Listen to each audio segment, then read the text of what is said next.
thanks for the memory of crap games on the floor. Nights in Singapore. You might have been a headache, but you never were a bore. Oh, thank you so much. Thanks for the memory of China's funny walls, transatlantic. All right, we've got a very important presentation, a historic Canadian comedy presentation to come on right now, and I'd like you to welcome back John from Crack Up and Jason from Alterna. Give it up for them.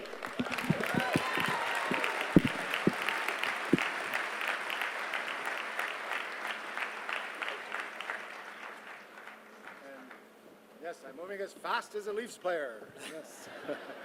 All right, well, you know, every year we've done a Canadian Comedy Icon Award, starting with Mike McDonald, Rick Mercer, 22 Minute staff, and Mary Walsh. And this being 2017 and Canada's 150th birthday, we thought, you know, we need to do something special. And when I started asking around people, who would you say is like Canada's favorite comedian, right? And I can tell you, day after day, person after person, John Candy was the name that came up, right? Like, this guy represented Canada and being Canadian better than anyone else in comedy, right? So we were so honored when we contacted the Candy family that they agreed to accept this award. And what we're going to be doing is awarding John Candy our 2017 Comedy Legend Award. But before we do that, I want Jason from Alterna to say a few words on behalf of our title sponsor. Thank you, John. So my name is Jason Davis. I work for Alterna Savings, and it brings me great pride to be out here tonight in front of all of you celebrating such a momentous event tonight.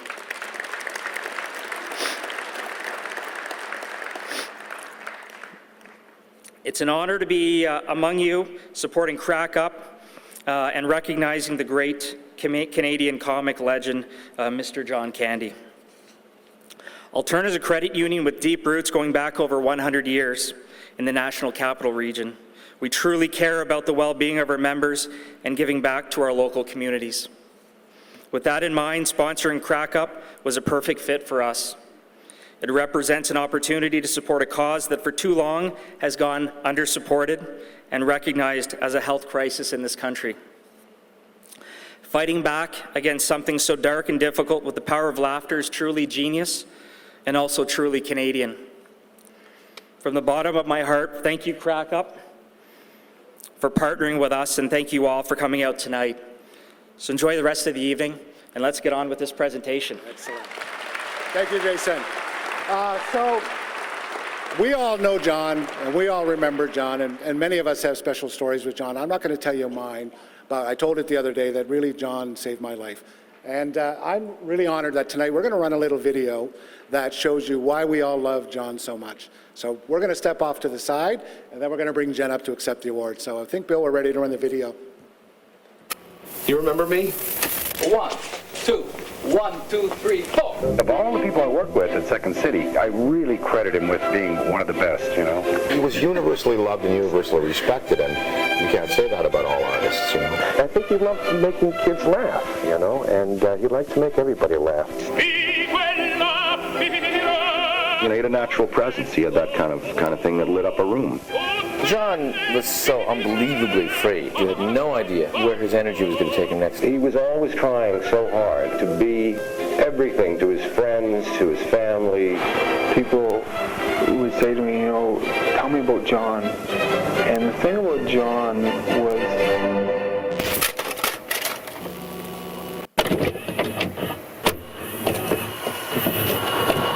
whether it's sunny or whether it's not, whether it's freezing or... We used to do these improvs where John called it his room. And the more you did John's room with him, the more you could really play. Because everything was always in the same place. Blow darts on the top shelf, books in Latin in the middle over here, and file cabinet over here with information about your family. And John, in the middle of the scene, would go, you know, I have a book that, well, here, you read it. And I'd take the book, and he says, it's written in Latin. And you'd have to make up some Latin to go with it. And he was constantly, like, you know, pushing you and egging you forward, but in a real playful way. And the audience just loved it. Oh, what are you talking about? 7 weeks of hell, that's what it's been for me. Yeah? I can't stand this place. I'm out of it. I quit. Partly because of his size. John always drove a really big car. He had big boats. I don't know if they were Lincolns or Cadillacs, but big cars. And it was famous for, you'd get kind of hijacked on John's trip. You're supposed to be going somewhere, but I just got to stop here. I just got to stop there. You'd give me a ride? Sure, it's Christmas time. Thank you. He was a character, but it was such a sweet one. Oh, that's humor. Oh, that's real humor. Hi. Who are you? I'm a Mog. Half man, half dog. I'm my own best friend. I don't think he ever met a person who didn't feel as though they were lucky to have been able to chat with John for a while. And I must say the gregariousness that he had was actually born of just how big his heart was. Hiya, boys. Come on in. The water's fine. He was a larger-than-life character. He would play to his size. He could rise to his nature. He had a big personality when he wanted to turn it on. But normally he was like a humble, kind of almost shy, apologetic person.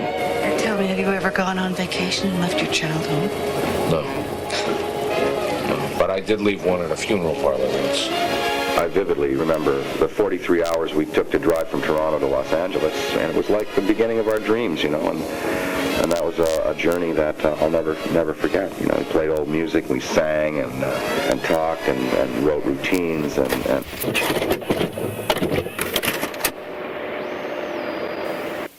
You remember me?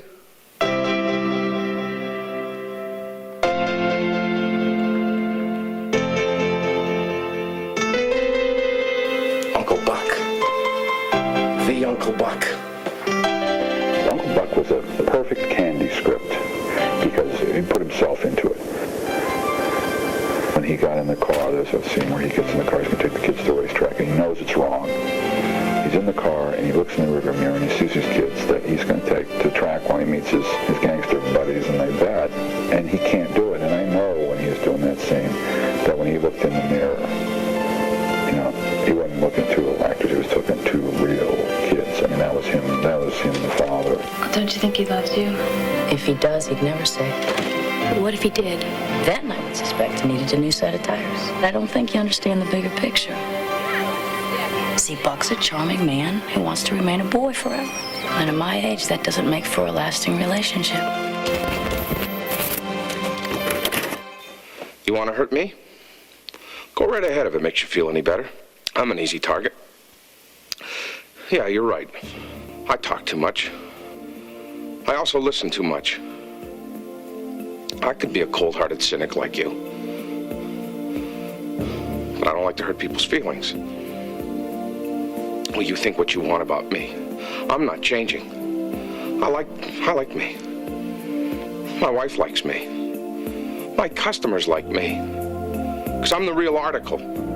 What you see is what you get.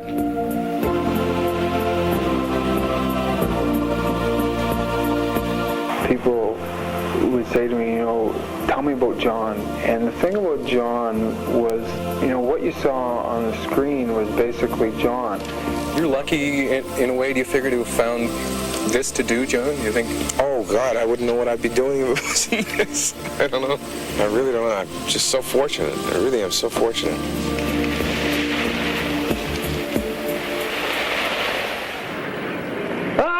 It all reminds me so much of the old country. I'm not quite sure what, but something reminds me of the old country.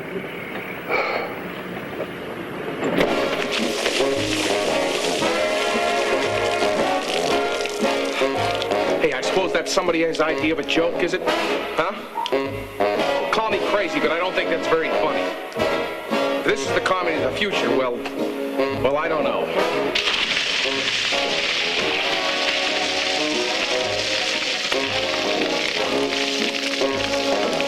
I don't believe this. I don't believe this.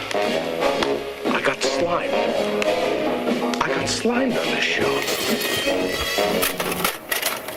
Well, that's all the time we got, so until next week, this is Big Jim McBob. I'm Billy Saw Hurock saying, may the good Lord take a liking to you and blow you up real soon.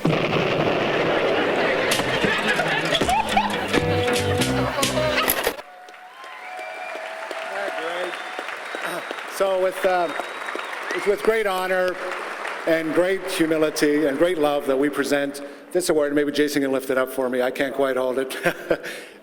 To John's daughter, on behalf of his entire family, Jennifer Candy. Please welcome.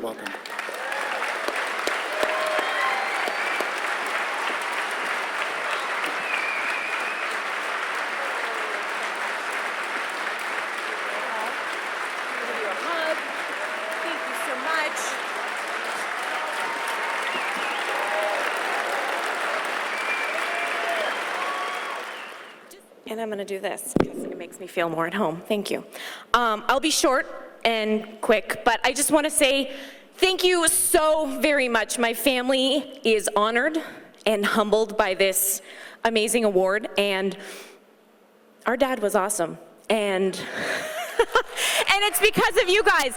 It's because of everyone here. It's because of Canada. He was a proud Canadian. He loved Canada, and he loved his fans, and he loved his family, and that's what he did the work for. And he loved to make people laugh, and he would be so happy with the way this evening turned out. And I just want to say thank you to Alterna Savings and for John for reaching out to me and my family at Crack Up, everyone who has sponsored the last 2 weeks, all the volunteers, all of you guys here, there, everywhere, behind. We're in an arena, which is amazing because we're on ice. My dad loved hockey. I love hockey. And this is fabulous. And my dad loved charity work. And what better place to be here than to raise funds and awareness for mental health in Canada. I think it's very important. Everyone in some way or another is affected by someone who is dealing with some sort of stress or anxiety or depression or anything more severe or less severe. Panic attacks, nervousness.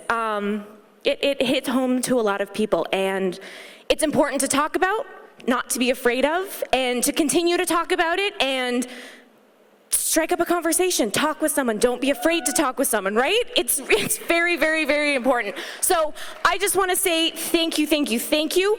My mother and brother would love to be here. They're stuck in Los Angeles where it's flooding right now, so either snow or rain, one or the other. We're getting weather, which we're loving. Hopefully I haven't forgotten anyone, and if I had, I'm sorry, and I will thank you personally afterwards. But thank you so much. My dad would be honored. I'm humbled. I love you all. He loves you all. My family loves you all. Thank you so much. Enjoy. Let's continue to laugh and bring on some more comics. Of a memory of China's funny walls, transatlantic calls. That weekend at Niagara when we hardly saw the falls. How lovely that was. Thank you. Thanks for the memory of lunch from 12 to 4, sunburn at the show, that pair of gay pajamas that you bought and never wore. Say, by the way, what did happen to those pajamas? Huh? Letters with sweet little secrets that couldn't be put in a day wide. Too bad it all had to go haywire. That's life, I guess. I love your dress. Do you?